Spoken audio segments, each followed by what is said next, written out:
महाभारत युद्ध के कई कारण थे, जिनमें सबसे बड़ा कारण था शकुनी। वह शकुनी ही था जिसने दुर्योधन को भड़काया।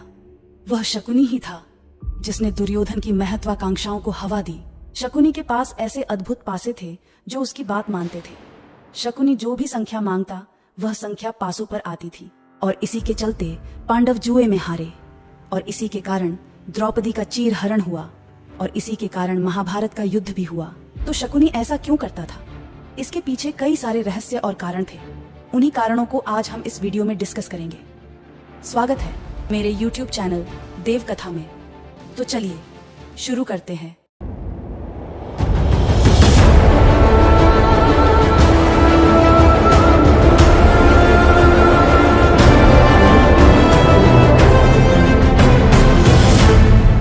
महाभारत युद्ध शुरू होने से पहले बहुत सारी कहानियां थीं, और कई कहानियां बहुत कम लोग जानते हैं। जिनमें से एक कहानी मैं आपको बताती हूँ। भीष्म पितामह धृतराष्ट्र के लिए एक सही वधू ढूंढ रहे थे, तो उन्हें पता चला गांधार नरेश के बारे में। उस समय का गांधार आज का कंधार है, जो अफगानिस्तान में है। तो भीष्म पितामह पहुँचे गांधार नरेश के पास, और उन्होंने कहा, मैं आपकी बेटी का हाथ मांगने आया हूँ, कुरुवंश के राजा धृतराष्ट्र के लिए। गांधार नरेश बहुत ज्यादा चाहते नहीं थे, परंतु उनका राज्य बहुत छोटा था, तो वह मना नहीं कर पाए। तो गांधारी और धृतराष्ट्र का विवाह हो गया। पर शादी के बाद भीष्म को एक ऐसी बात पता चली, जिस बात से भीष्म को इतना गुस्सा आया कि उन्होंने गांधार पर आक्रमण करने तक का निर्णय ले लिया। असल में बात यह थी कि गांधारी मांगलिक थी।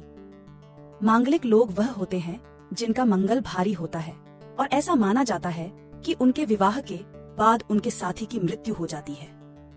इसी समस्या का निवारण करने के लिए गांधार नरेश ने गंधारी का विवाह एक बकरे से कराया था, और बकरे की बलि चढ़ा दी थी। और यही बात सुनकर भीष्म को लगा कि उनके साथ धोखा हुआ है। तभी भीष्म गांधार नरेश को एक आमंत्रण भेजते हैं, और उसमें यह लिखा था कि आप अपने पूरे परिवार के साथ हस्तिनापुर आइए, हम आपका अतिथि सत्कार करना चाहते हैं। तो सारे के सारे हस्तिनापुर चले जाते हैं, पर इन सबको भीष्म जेल में डाल देते हैं। एक सेल में सारे के सारे मौजूद होते हैं।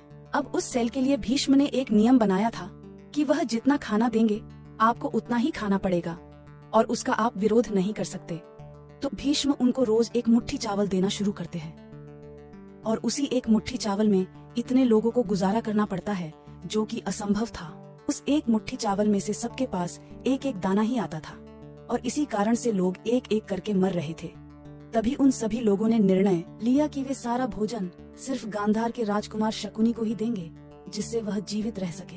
तो शकुनी रोज एक मुट्ठी चावल खाता था, और रोज अपने प्रियजनों को मरते हुए देखता था। तभी भीष्म पितामह युद्ध के लिए चले गए, और यहाँ रोज लोगों की एक एक करके मृत्यु हो रही थी। अब इसी के चलते आखिरी में दो लोग बचे थे, एक शकुनी और एक गांधार नरेश। तभी गांधार नरेश शकुनी को एक गिफ्ट देते हैं, जो शकुनी को जीवन भर याद रहने वाला था। गांधार नरेश वृद्धा अवस्था में थे और बहुत कमजोर भी पड़ गए थे।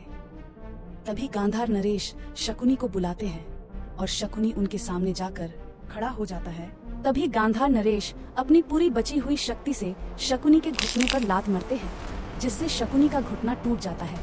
तभी आपने जब भी शकुनी को चलते देखा होगा, हमेशा लंगड़ाकर चलते देखा होगा, तो उसका यही कारण था। यह गिफ्ट गांधार नरेश ने इसलिए दिया ताकि शकुनी को उसके परिजनों के बलिदानों की याद आती रहे, और उसके मन में बदले की आग जलती रहे।